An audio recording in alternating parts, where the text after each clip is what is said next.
Why is it that not all women, but if you lined up 100 women, more than 50, I assure you, more than 50 love to dabble in the things that bring them glory, but those same things, when they don't bring them glory and it brings them shame, want to hide behind being feminine and want to hide behind being responsible for the outcomes.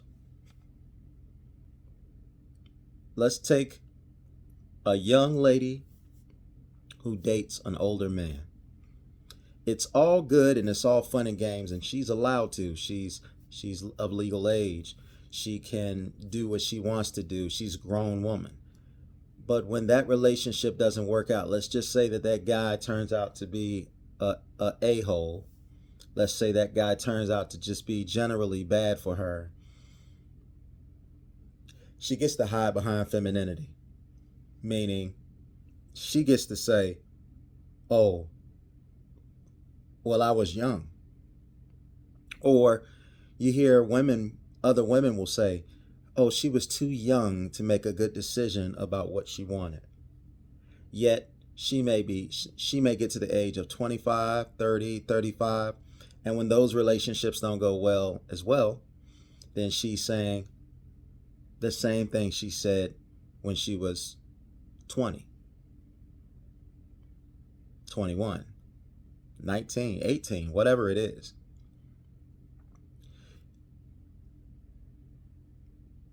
I want to be very clear about this. Masculine energy and feminine energy. You have to understand when you wield it, what comes with it.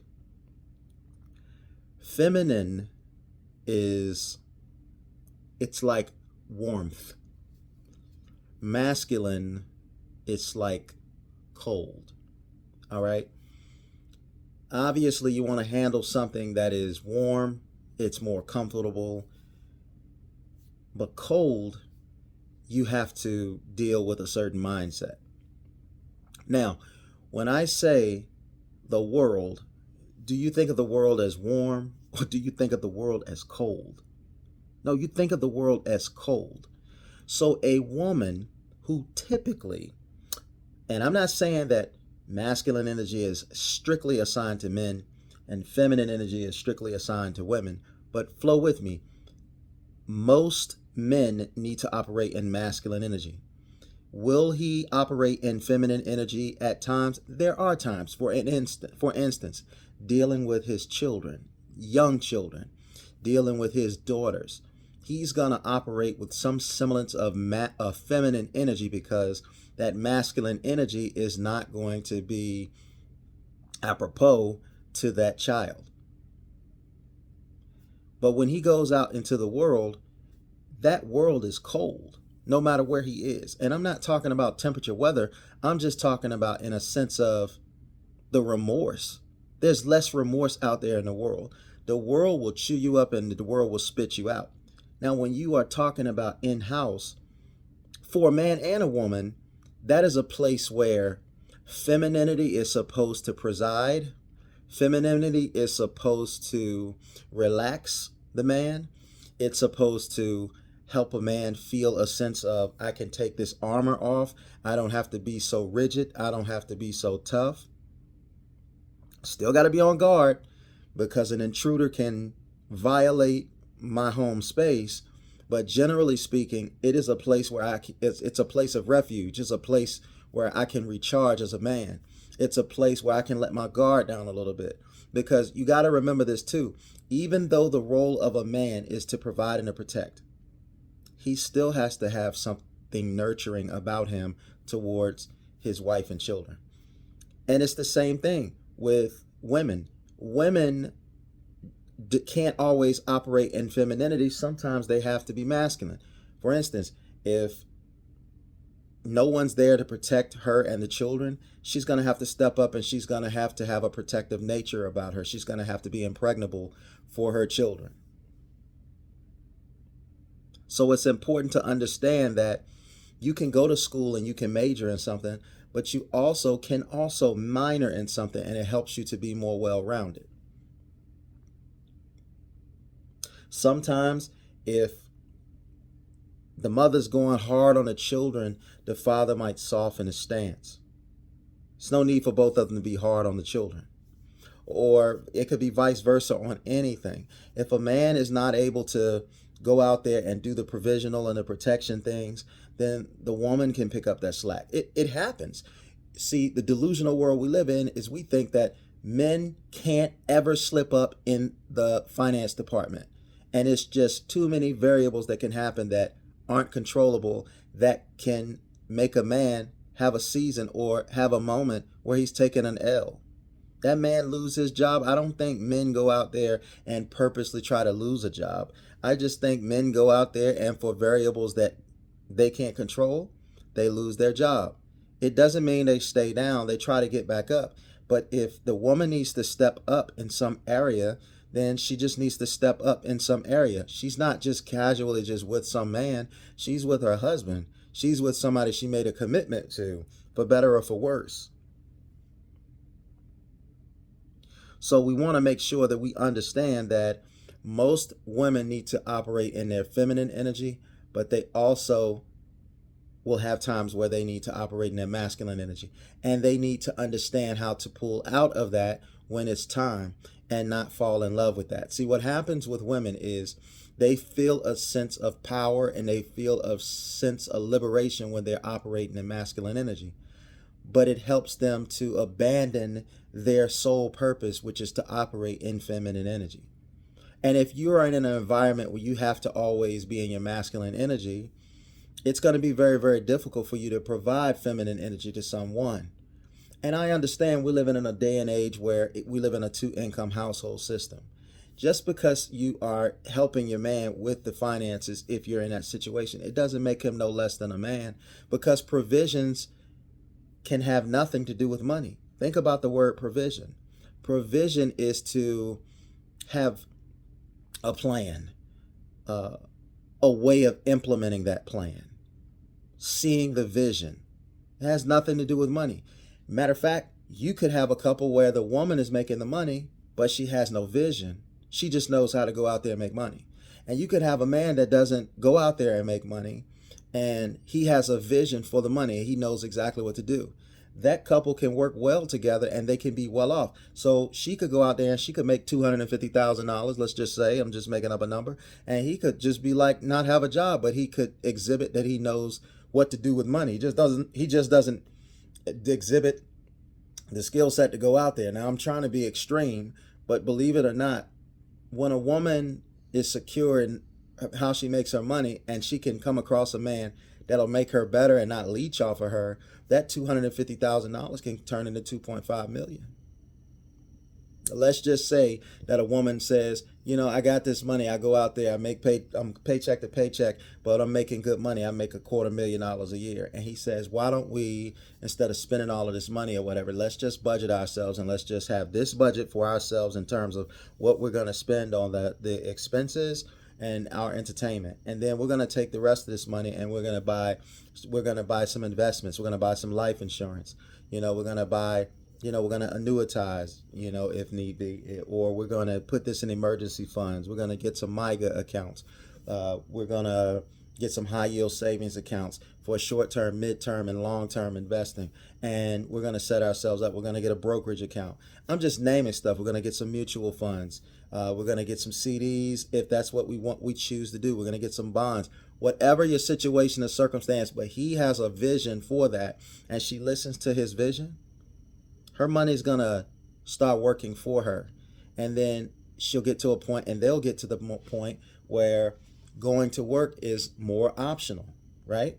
Because she can want to work and she can be good at what she does to make money, but there's no telling, an event can happen in her life and she can not have the ability to be able to go out there and make money. And some people say, well, I'm using my brain to be able to do things. Well, what happens if One has a stroke and they're affected with their brain. What if that happens? Well, that could be an impairment on her part that would prohibit her from being able to do what she was so used to doing.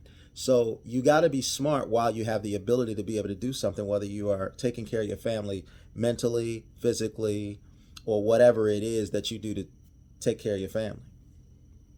Now, when we start talking about and this is what we have to see in a holistic way so we understand what our pairing is. And just because you, sister, are in a situation where you are doing well, it doesn't mean that taking on somebody who is strong where you're weak and vice versa is wrong to everybody else, because everybody else looks at that person like whatever. And then you look at that person, and I'm speaking from experience, because when I met my wife had money and I didn't. But my wife fell in love with me because of who I was and the vision that I had. And that vision manifested. And so now the shoes are on the other foot. So sometimes you ever know, sometimes poor people have the best ideas and rich people don't have any ideas. And the marriage of the two is, I have all this resource, you have all these ideas. I have the resources to make your ideas come to pass. Let's put aside oh, you typically are supposed to be this and I'm typically supposed to be that. Here's where I am and here is where you are, and here is how it can come together and it can turn into something perfect that fits us. But if you listen to everybody out there in the street, they're going to tell you, oh, he should be making money by now, or he shouldn't be living at home with his mama or his grandma. You just never know what somebody's situation is. And you don't have to commit to somebody to know. You can find out about their situation to see if it's a good fit.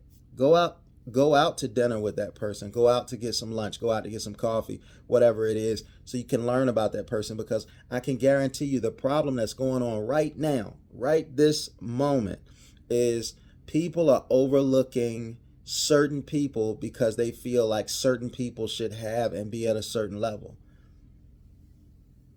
But that person might be at the perfect level for you. And you coming into that person's life is what it takes to take them to the next level. It's not about taking care of that person. And we got to get this stuff together, because it's too many delusional variables that people consider and make decisions off of that don't really matter. You passing up your blessing because you're seeking something else. Here's another thing. Do you know that when women and men are getting divorced, and women are getting predominantly more divorces by far than men are, like 70-80%, do you realize that women are finding quote unquote happiness after their divorce, yet their incomes and how closer they move to the federal poverty level line becomes more of a reality? I think it's like 33%. 33%. No, I'm thinking of something else. No, that's more like 45%. 45%, they're making 45% or getting 45% closer to the federal poverty level line. So why are these women still claiming and choosing to say, hey, I'm happier now than I was when I was in a relationship? And they were in a relationship with a guy that had all of this money. The reason why is because money doesn't equal happiness. So why are y'all making the decision to get in a relationship with somebody and its contingency is heavily on money? No, you need to be able to provide the basics. Yeah, sure, you want to be able to go anywhere you want to be able to go, anytime you want to be able to go. But if you're not properly connected to the person that you're married to, it doesn't matter how little or how much money you have, it's not going to work out. So when you're basing your decision like, you know what, well, he's got some motion going about him, or he's making some real good money, he drives this nice car, he lives in this nice neighborhood, and you're making decisions on that, that's a terrible, terrible way to make those decisions. Because those men, a lot of times when they have a lot, they have higher standards, they have higher taste buds for things, and less tolerance for things. And it might be some things that you need some patience to work with you on, and he doesn't have that patience. And that could be the contributing factor to why y'all didn't work out. Just like you can't make a decision about a man or a woman just because of the pure attraction. If there was such a way to take out the attraction and the money, and you could go and you could court that person without worrying about those two factors, that would be the best way to find out if this person is compatible with you. And you need some, and compatible doesn't always mean what you have in common. That's not going to keep you together.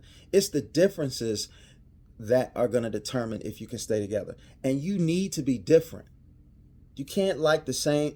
Oh, I'm going to be with this person. They like the same TV shows. They like to do sports just like me. Or they like the arts just like me. Those are stupid reasons. Those reasons have proven true to not be the linchpins to hold a relationship together. So what if you like sports and she doesn't? That could be very, very positive for both of you. It's opposites that's attracting. It's not similarities. And here we are out here with our delusions, thinking that our similarities is going to bring us together. No, it's just like a magnetic charge. It's hard to come together when you got the same kind of charge going on. It's about figuring out how your differences can mesh together. What did I say earlier about your strengths being perfect in another person's weakness? Me and my wife are very different. We do like a lot of the same things, but we're very, very different. I'm a talker. She is not a talker. I'm into sports. She is not into sports. My wife likes certain shows on TV, and I don't like those shows on TV. There are shows that we do like together. But what I'm saying is we have a healthy balance of differences. And I've been with her 20 years. 20 years. That's almost half of my life. Got together in our early 20s. So, and I'm saying that to say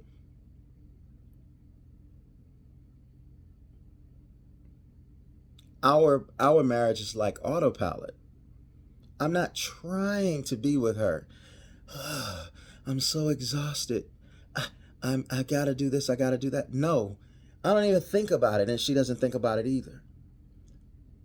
But the process to get to that point, it took some concentrated focus. Because there were times where she was in it, but I wasn't. I was in it, but she wasn't. It took time for us to lock in together. But we knew those streets out there didn't offer anything. And I'm sure both of us saw many different things out there as options in the street. But we never considered those options in the street because we knew we had statistical data around us to show us that ain't nothing in these streets but some trash. Shiny apple rigged with worms. What good is that going to be for me to consume? But I've seen some apples. On the contrary, I've seen some apples that I've eaten that didn't have a sheen on them, and they were some of the most delicious apples that I've ever consumed. Y'all got to get out of the game of looking for sheen and shine, and you got to look and give yourself an opportunity to open the apple to see what's inside. That outer layer is there just to protect what's inside. And when it comes to women, women value is not outside. Yes, men like women who are beautiful, but the real true value of a woman is intrinsic. It's inside. What is she inside? Those are the things that she brings to the table that are irreplaceable. What does a woman bring to the table? Well, she brings to the table the intrinsic value, how she has her exclusivity, her loyalty, her good decision making. When she had the opportunity to have hot girl summers, she did not want to vibrate low like that. She thought better of herself. When it was time to make good quality sound decisions for her life, she opted to do what was best for her and what was best for her situation, short, medium, and more importantly, long term, than to do something that served her only now and made her pay later. And see, women are proud of that when they do that. So when you go up to a woman and everything that comes so easy to her, she didn't opt for that, she's proud to say that I didn't do those things. Do you know why? Because so many women out there are doing those things. When a woman has a problem saying, or she has an attitude with you by saying, oh, well, I don't want to talk about my past. What does that have to do with you? That's a red flag. Because I can guarantee you, if you're standing in front of a woman who's never been with a man before, and you say, how many guys have you been with? She's not going to say, I don't want to talk about my past. No, she's going to be very, very proud of her past. So one of the green flags to look for, fellas, when you're looking for a woman is the things that you ask her that's deep and intrapersonal. If she is proud to say that she didn't do those things, that's a green flag. And you're not, and let's just say a woman is a great liar, because there are women that lie and lie well. You can still tell if a woman's lying in terms of her body count just simply by the way she acts towards others and act towards you. It's a serious decision for her. Not one of those women that they done busted down for a real one. But when they get to you and they find out you're a good person, they want to make you wait. I'm not talking about that. See, making a guy wait, he can do that if he feels like you're worth the wait. But if you give yourself to trash men, and you want to withhold from him because he's a good person, he's not going to grasp that concept. He's going to say, so all I have to do is just be a terrible person and I can get the draws? That's how men think. But if nobody's got the draws and he sees great value in you, he's going to say to himself, if I decide to vacate this situation with her, I may not get another opportunity, because most of the women out there in society are going to have a high body count of men. They're going to have pair bonding issues. They're going to take what they can take from me, and they're going to leave when it's convenient for them and move on to the next and love me opportunistically. See, a lot of women are in relationships. No, a lot of relationships that you see is one-sided. One's being in a relationship and one is being in a sponsorship. If you're good for what you can offer someone, they might stick around because, hey, I can't find anywhere else where I have it better than this. But if another opportunity presents itself, or seems to present itself, because women typically think with their feelings, they're going to be jet setting out of there. And they're not going to have a heart to explain to you why they're moving on. Because I know a lot of you fellas want closure. So guys, when we're talking about masculine energy and feminine energy, to deal with the world, you have to use masculine energy. That's why if women are going to go out there in the world, they should go out there in the world part-time. Because the purest essence of a woman and the purest value of a woman is going to be a woman that is not in her masculine energy. A woman in her feminine energy can get a man to surrender like nothing else. The kindness, the gentleness, the lovingness, even to a hard, rough around the edge man, is going to take the edge off of him. Matter of fact, this is why men can survive their full lives on their own, but they will have a better life if they have a feminine woman in their life, because that feminine woman is going to take the edge off of that man. Think about it. You got a phone battery and you remember those chargers that used to charge your phone up to immediately 50%? There were some people out there that they never got a full charge on their phone. They just yap, yap, yap on it, and then they put it on that charge. And then what happens to that battery that keeps going through that? It burns out. It's the same thing about men. Men on their own, doing their own thing, can live their full survival life, but they're going to burn out by doing that because they can never turn the switch off of masculinity. Because even though men have the shoulders, because the weight of the world is not for hips, it's for shoulders. And so men that carry the weight of the world on their shoulders need to sometimes take the weight of the world off of their shoulders. But if they don't have, and the only thing that can complement masculinity is femininity. So if that man doesn't have that femininity in his life with consistency, he's going to be that guy that's charging his battery on that quick charge, 50%, but don't have enough time to charge it up to 100%. And it'll make him function, it'll make him go, but it's going to shorten the lifespan of his battery. Well, in real world, shorten his lifespan. So if a man's going to live out as long as he can, he needs to have that feminine energy around him. I'll even say this.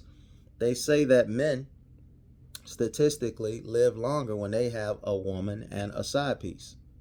Now look, there's some low vibrational things, and I don't agree with side piece. In theory, it sounds good for us men, but in long term, it's low vibrational, and it is incorrect to do it that way. If you're going to do it that way, you might as well be in a polygynous situation and make it clean and make it righteous.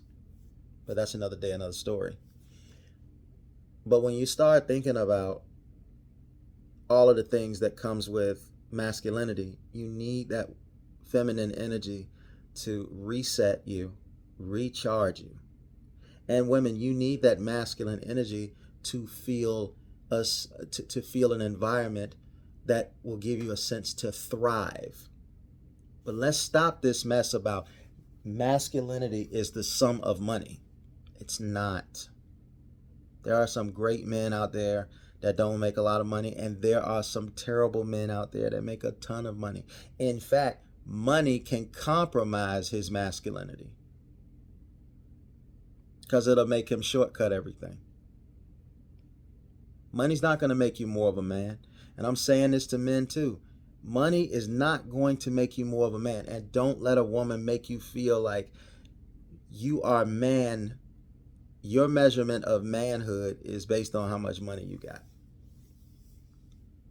It doesn't. Take a man that doesn't make money, but he's strong. He's good with his hands. He's athletic. He can gather things. He can create things. He can make things. That man is going to be more valuable than the man who got a whole bunch of money, driving a whole bunch of sick slick cars, and living in laps of luxury. That man is not necessarily a man. And ladies, that's not what's gonna make you happy. Yes. Do you want to be in a situation where you have plush luxury? Sure. Who wouldn't want to be? But what I'm saying is, you'd better stand a chance getting there by finding somebody that you can work with. But this idea that you're going to be a woman of leisure and everything's going to be pampered for you and taken care of for you, what benefit does a man have for a woman who does nothing for him? Got to be able to work within the confines of his vision. Yeah, we want to pamper you as a woman. Yeah, we want you to give you a soft life, but we also need you. We need you for the physical. We need you for the mental. We need you for the spiritual. We need you for the emotional. We need you. So we got to cast aside all of these itches. We got to cast them aside, because itches are not women and ladies. We also, on the other foot, we also got to stop raising these F-boys. But these F-boys, I'm sorry, they're being raised and turning into F-boys because women can't raise boys to be men. So we got to let the men do their thing. We got to let them do their thing. And you may not like the process of what that man is doing to his children. But as long as he ain't hurting them and he ain't killing them, he might be being a little rough on them or whatever the case may be. But you like what that man has turned out to be that you're with. You got to let him give to his children what he got so they can have a chance of turning into some type of variation of him. See, that's one of the things with your choices. Some of you don't want your children to turn out like the men you had sex with and had children with. Why are you having sex and making children with men that you can't see as something that you want your children to turn out to be. But you're not making good choices because you're choosing the wrong things. You're looking for the wrong signals. All right. So, with that being said, women need to be in their feminine energy. It is best served. Nature tells you you are better for being in your feminine energy as often as you can. And men, you're better for being in your masculine energy as often as you can. But it's not measured by how pretty you look, ladies. And fellas, it's not measured by how much money you make. It's measured by you doing the best that you can with what you have, and then putting your head down on the pillow at night and knowing that you did the best that you could. All right. So I love you guys, man. Thanks for watching the video. Please like, subscribe, share, comment, follow, hit the bell so you can be notified when I make these videos. I make all types of videos giving you thoughts into my mind and things that I go deep in from a mental standpoint in terms of how our society is impacted by finances and relationships. Take care.